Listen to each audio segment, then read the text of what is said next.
Let me take you back to the beginning. It was a Thursday night. I was scrolling through my phone, half watching some show I'd already seen twice, when my buddy Mark called.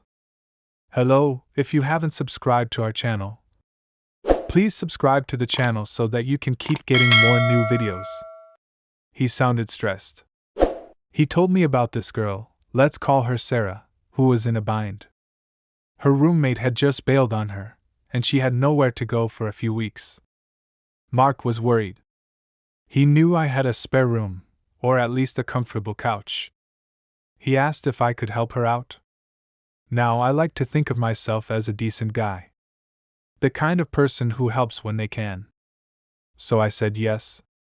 I told Mark she could crash on my couch for a bit. It was no big deal. I had the space. I wasn't using it for anything else. And honestly, it felt good to help someone out. I didn't think much about it after that. I just cleaned up the living room, moved some stuff off the coffee table, and made sure there were clean sheets for the pull-out bed. I was ready to be a good host. I wasn't ready for what came next. Sarah showed up 2 days later. She had a duffel bag and a backpack. That was it. She seemed nice, a little quiet, but grateful. She looked tired, the kind of tired that comes from stress, not just a lack of sleep. I told her to make herself at home. I showed her the bathroom, the kitchen, and the remote control. I pointed to the couch and told her it was all hers. She smiled. And then she looked at me, right in the eyes. And she said, "Thanks. That's so kind of you." And then, just as casually as if she was asking for a glass of water, she said, "Is there space in your bed?" I froze. My brain, which usually works pretty fast, just stopped. It was like a computer blue screen of death. I stared at her. She stared back. The air in the room got thick and weird. My first thought was, is she serious? My second thought was, what does she think is happening here? And my third thought was, how do I get out of this without looking like a complete jerk? It was a classic fight or flight moment. My heart was pounding. I heard myself say, what? I know, very smooth. Very articulate. It was the best I could do under pressure. She just shrugged, looking at me like I was the one being weird. "I'm just asking," she said. "It's more comfortable than the couch, right?" Here's the thing. I had to figure out what was really going on. Was she hitting on me? Was she just really, really tired and looking for the best sleep possible? Or was there something more complicated happening here? This is where things get messy. This is where the real conversation begins. When someone asks you a question like that, you have to consider the context. We barely knew each other. We had shared maybe 100 words total. The whole interaction was based on the kindness of a stranger. Or at least a friend of a friend. There was no romantic history. No flirting, really. Just a practical arrangement to help her out.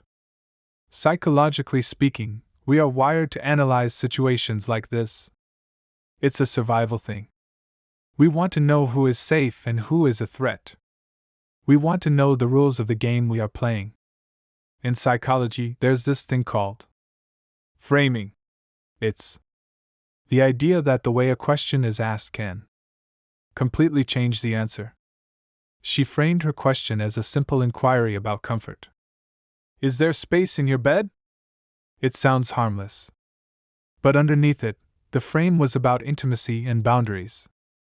She was basically asking, are we going to have a different kind of relationship than just being roommates? And this is where I made my second mistake. I didn't just say no clearly. I didn't set a boundary. Instead, I started to wonder if I was being too uptight. I thought, am I the one making this weird? Maybe she's just a really open person. Maybe this is normal for her. I've thought about this a lot since then. And I realized that many people, especially men, struggle with this. We are told to be nice. We are told to be helpful. We are told not to assume things. So when a woman makes a suggestion that seems forward, we question our own judgment. We don't want to be the guy who misreads a situation. But we also don't want to miss an opportunity. It's a trap. A really confusing, stressful trap. Studies show that men and women often misread friendliness as flirting. This is a well-known phenomenon in social psychology. It's called the misattribution of arousal. Basically, we get our feelings confused. So what did I do? After what felt like a whole minute but was probably only 5 seconds, I did what a lot of people do when they're uncomfortable. I deflected. I made a joke. I laughed nervously and said, "Wow, you don't waste any time, do you?" She didn't laugh. She just kept looking at me, waiting for an answer. That was the moment I knew I had to be honest. I realized that deflecting, making jokes, trying to be cool, that wasn't going to work here. She was serious. She was asking a serious question. A lot of guys, and I'm guilty of this, think they have to be these smooth-talking, unbothered individuals. We think being direct is a turn-off. We think we have to leave things open-ended to keep our options open. But that's a game. And games are for people who don't respect each other. The best thing you can do in any relationship, whether it's a friendship, a romance, or a situation like this, is to be clear. To be direct. To say what you mean.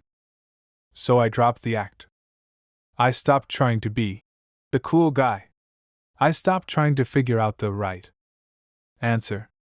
And I just told her the truth. I said, "Sarah, I think there's been a misunderstanding. I offered you a place to stay because I heard you needed help. I didn't mean for it to be anything other than that. So, no, there's no space in my bed. But there's a perfectly good couch. And you can stay as long as you need to. As long as we keep this friendly." It was a stressful thing to say. It felt scary. I was worried she might get upset or offended. I was worried she might leave and think I was a jerk. But I said it anyway. And you know what happened? She smiled. A real smile this time. And she said, "Okay. I figured that was the answer. I just had to make sure." It was that simple. We went back to being friendly. She slept on the couch. And in the morning, we had breakfast and laughed about it. That's the big lesson here.